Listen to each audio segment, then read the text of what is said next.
Okay, great exercise, great drill with the boxes. We're going to go from a pike position into handstand, from a tuck position into handstand, but using the box. Now, if you don't have a freestanding handstand, you can do exactly the same thing, but be close to the wall. So you're this way around, so you go between the box. I'll show that one as well in a second. So what we're going to do is do some walk-ins to start with. Now, you can play around with the box height.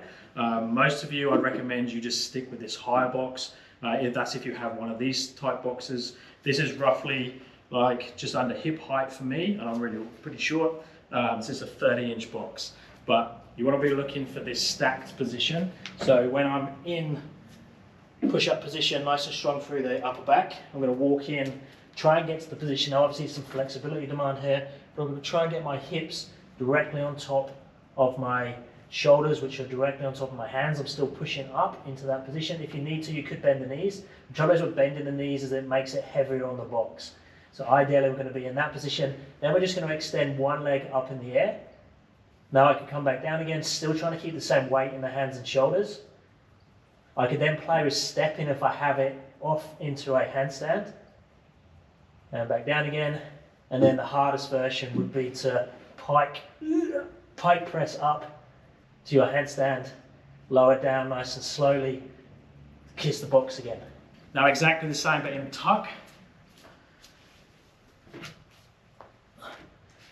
So quads on the box, bend the knees as much as you can, so bring the heels to the butt, walk in as close as you feel comfortable with, trying to get all the weight. Now I can walk the knees as well, trying to keep the shoulders towards the box, then I can lengthen one leg, right down, lengthen the other one, and then you could even go 1, 2, 1, 2, or both together, and back down again.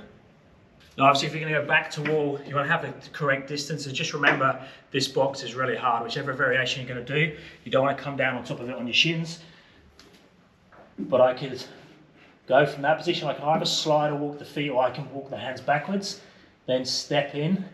You could even reach over to the wall and go to the wall and back down. Same with both feet to the wall. Obviously that one's much harder. Careful on the way down. Same thing with the tuck, you just go much closer with the box towards the wall and try and get yourself in there. Walk the knees, bend the knees, push with one leg or both legs together.